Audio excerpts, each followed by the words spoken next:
Darshan bale ಅನ್ನ cancel ಮಾಡುವಂತೆ ಇದೀಗ ಪೊಲೀಸರು ಮೇಲ್ಮನವಿಯನ್ನ ಸಲ್ಲಿಕೆ ಮಾಡಿದ್ದಾರೆ ಅನ್ನುವ ಅಪ್ಡೇಟ್ ನಮಗೆ ಲಭ್ಯವಾಗ್ತಾ ಇದೆ. ಹಾಗಾದ್ರೆ ದರ್ಶನ್ಗೆ ಮತ್ತೆ ಜೈಲು ಫಿಕ್ಸ್ ಆಗುತ್ತಾ ಅನ್ನುವ ಪ್ರಶ್ನೆ ಈಗ ಕಾಡ್ತಾ ಇದೆ. ದರ್ಶನ್ ಮತ್ತೆ ಜೈಲಿಗೆ ಹೋಗೋದು ಫಿಕ್ಸ್ ಅಂತ ಹೇಳಲಾಗ್ತಾ ಇದೆ. ನಟ ದರ್ಶನ್ಗೆ ಬಿಗ್ ಶಾಕ್ ಇದು. ರೆಗ್ಯುಲರ್ ಬೇಲ್ ಅನ್ನ ಪಡ್ಕೊಂಡು ಹೊರಗಡೆ ಇರ್ತಕ್ಕಂಥ ನಟ ದರ್ಶನ್ಗೆ ಇದು ಶಾಕ್. ಸುಪ್ರೀಂ ಕೋರ್ಟ್ಗೆ ಮೇಲ್ಮನವಿಯನ್ನ ಸಲ್ಲಿಸಿದ್ದಾರೆ ಪೊಲೀಸರು. ಮೇಲ್ಮನವಿ ಅರ್ಜಿಯನ್ನ ಸಲ್ಲಿಕೆ ಮಾಡಿದ್ದಾರೆ. ಬೇಲ್ ರದ್ದು ಮಾಡುವಂತೆ ಅರ್ಜಿಯನ್ನ ಸಲ್ಲಿಸಿದ್ದಾರೆ ರಾಜ್ಯ ಪೊಲೀಸರು. ವಕೀಲ ಅನಿಲ್ ಸಿ ನಿಶಾನಿ ಅವರ ಮೂಲಕ ಸುಪ್ರೀಂ ಕೋರ್ಟ್ಗೆ ಅರ್ಜಿಯನ್ನ ಸಲ್ಲಿಕೆ ಮಾಡಲಾಗಿದೆ. ದರ್ಶನ್ ಸೇರಿದಂತೆ 7 ಆರೋಪಿಗಳ ಬೇಲನ್ನ ಕ್ಯಾನ್ಸಲ್ ಮಾಡಬೇಕು ಅಂತ ಹೇಳಿ ಅಪಿಲಿಯೇಟ್ ಹೋಗಿದ್ದಾರೆ. ದರ್ಶನ್ ಮತ್ತೆ ಜೈಲಿಗೆ ಹೋಗೋದು ಹಾಗಾದ್ರೆ ಫಿಕ್ಸ್ ಆಗುತ್ತಾ? ದರ್ಶನ್ಗೆ ಮತ್ತೆ ಸಂಕಷ್ಟ ಶುರುವಾಗುವಂತ ಎಲ್ಲಾ ಲಕ್ಷಣಗಳು ಕಾಣಿಸ್ತಾ ಇದೆ. ಒಂದು ಕಡೆ ಮೆಡಿಕಲ್ ಬೇಲ್ ಮೇಲೆ ಹೊರಗಡೆ ಬಂದಂತ ನಟ ದರ್ಶನ್ ಅವರು ಸರ್ಜರಿಗೆ ಒಳಗಾಗಿಲ್ಲ, ಫಿಸಿಯೋಥೆರಪಿ ಮೂಲಕವೇ ತನಗೆ ಸಮಸ್ಯೆ ಬಗೆಹರಿಯುತ್ತೆ, ವಾಸಿಯಾಗುತ್ತೆ ಅಂತ ಹೇಳ್ಕೊಂಡೇ ತಿರುಗ್ತಾ ಇದ್ರು. ಆದ್ರೆ ಕೊನೆಗೆ ಅವರಿಗೆ ರೆಗ್ಯುಲರ್ ಬೇಲ್ ಮಂಜೂರಾಯಿತು. ರೆಗ್ಯುಲರ್ ಬೇಲ್ ಮಂಜೂರಾದ ನಂತರ ಒಂದು 2-3 ದಿನ ಬಿಟ್ಕೊಂಡು ಅವರು ಆಸ್ಪತ್ರೆಯಿಂದ ಡಿಸ್ಚಾರ್ಜ್ ಆದ್ರು. ಡಿಸ್ಚಾರ್ಜ್ ಆದ ನಂತರ ಈಗ ಅವರು ಮೈಸೂರಿನ ತಮ್ಮ ಫಾರ್ಮ್ ಹೌಸ್ನಲ್ಲಿದ್ದಾರೆ.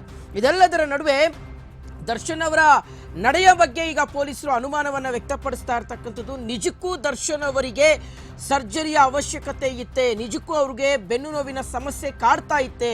ಅಥವಾ ದರ್ಶನ್ ಅವರು ಏನಾದರೂ ನಾಟಕ ಮಾಡಿದ್ರೆ ಹೊರಗಡೆ ಬರಬೇಕು ಅನ್ನುವಂಥ ಒಂದು ನಿಟ್ಟಿನಲ್ಲಿ ಅನ್ನುವ ರೀತಿಯಲ್ಲಿ ಪೊಲೀಸರು ಅನುಮಾನವನ್ನ ವ್ಯಕ್ತಪಡಿಸ್ತಾ ಇದ್ರು. ಅಷ್ಟೇ ಅಲ್ಲ, ದರ್ಶನ್ ಅವರ ಪ್ರತಿ ಚಲನವಲನವನ್ನು ಸಹ ಪೊಲೀಸರು ಮಾನಿಟರ್ ಮಾಡ್ತಾ ಇದ್ರು, ಅದನ್ನ ನೋಡ್ತಾ ಇದ್ರು. ಸೊ ಈಗ ಫೈನಲಿ ನಟ ದರ್ಶನ್ ಅವರಿಗೆ ಒಂದು ಆತಂಕದ ವಿಚಾರ ಬಂದೊದಗಿರ್ತಕ್ಕಂಥದ್ದು. ಅದು ದರ್ಶನ್ ಅವರ ಜಾಮೀನನ್ನ ರದ್ದು ಕೋರಿ ಸುಪ್ರೀಂ ಕೋರ್ಟ್ಗೆ ಅರ್ಜಿಯನ್ನ ಸಲ್ಲಿಕೆ ಮಾಡಿದ್ದಾರೆ ಪೊಲೀಸರು.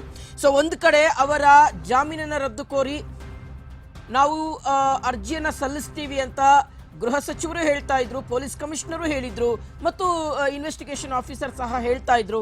ಸೊ ಅದರಂತೆ ಇದೀಗ ಸುಪ್ರೀಂ ಕೋರ್ಟ್ಗೆ ಮೇಲ್ಮನವಿ ಅರ್ಜಿಯನ್ನ ಸಲ್ಲಿಕೆ ಮಾಡಲಾಗಿದೆ. ಇನ್ನು ಮುಂದೆ ದರ್ಶನ್ ಅವರ ಬೇಲ್ ಅರ್ಜಿಯ ವಿಚಾರಣೆ ಸುಪ್ರೀಂ ಕೋರ್ಟ್ನಲ್ಲಿ ನಡೆಯಲಿದೆ. ಒಂದು ವೇಳೆ ಏನಾದರೂ ದರ್ಶನ್ ಅವರ ಇತ್ತೀಚಿನ ದಿನಗಳ ನಡೆಯನ್ನ ಗಮನಿಸಿ ಅದನ್ನೇ ಮೇಯ್ನ್ ಆಗಿ ಇಟ್ಕೊಂಡು ಪೊಲೀಸರು ಏನಾದರೂ ವಾದವನ್ನ ಮಾಡಿದ್ರೆ ಖಂಡಿತವಾಗ್ಲೂ ದರ್ಶನ್ ಅವರಿಗೆ ಬೇಲ್ ಕ್ಯಾನ್ಸಲ್ ಆಗುವಂತಹ ಎಲ್ಲ ಸಾಧ್ಯತೆ ಇದೆ. ಸೊ ನೋಡಬೇಕಾಗುತ್ತೆ ಏನಾಗುತ್ತೆ ಅನ್ನುವಂಥದ್ದು. ಮತ್ತೊಂದು ಕಡೆ ದರ್ಶನ್ ಅವರು ನಿರಾಳರಾಗಿದ್ರು, ಬೇಲ್ ಸಿಕ್ತು ಅನ್ನೋ ಕಾರಣಕ್ಕೋಸ್ಕರ ಆರಾಮಾಗಿ ಅವರು ಮೈಸೂರಿನ ತಮ್ಮ ಫಾರ್ಮ್ ಹೌಸ್ನಲ್ಲಿದ್ದರು.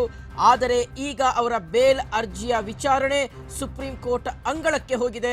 ಸುಪ್ರೀಂ ಕೋರ್ಟ್ನಲ್ಲಿ ಏನು ನಿರ್ಧಾರ ಆಗುತ್ತೆ ಅನ್ನುವಂಥದ್ದು ಸದ್ಯ ಇರ್ತಕ್ಕಂಥ ಪ್ರಶ್ನೆ.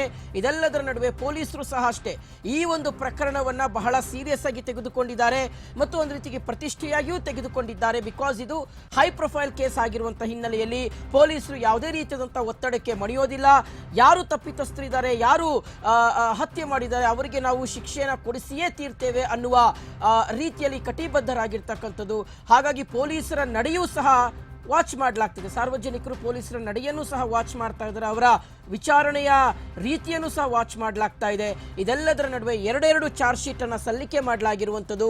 ಚಾರ್ಜ್ ಶೀಟ್ನಲ್ಲಿ ದರ್ಶನ್ ಅವರು ಹತ್ಯೆ ಮಾಡಿದ್ದಾರೆ ಅಂತ ಹೇಳೋದಕ್ಕೆ ಬೇಕಾಗಿರ್ತಕ್ಕಂಥ ಪೂರಕ ಸಾಕ್ಷಿಗಳು ಎಲ್ಲವನ್ನು ಸಹ, ಅದು ಬಯೋಲಜಿಕಲ್ ಎವಿಡೆನ್ಸಸ್ ಆಗಿರ್ಬೋದು, ಟೆಕ್ನಿಕಲ್ ಎವಿಡೆನ್ಸಸ್ ಆಗಿರ್ಬೋದು, ಎಲ್ಲವನ್ನು ಸಹ ಅಟ್ಯಾಚ್ ಮಾಡಿ ಚಾರ್ಜ್ ಶೀಟ್ನಲ್ಲಿ ಪೊಲೀಸರು ಕೋರ್ಟ್ಗೆ ಸಲ್ಲಿಕೆ ಮಾಡಿರುವಂತಹ ಹಿನ್ನೆಲೆಯಲ್ಲಿ ದರ್ಶನ್ ಅವರಿಗೆ ಸಂಕಷ್ಟ ಜಾಸ್ತಿ ಆಗಬಹುದು ಅಂತ ಹೇಳಲಾಗ್ತಾ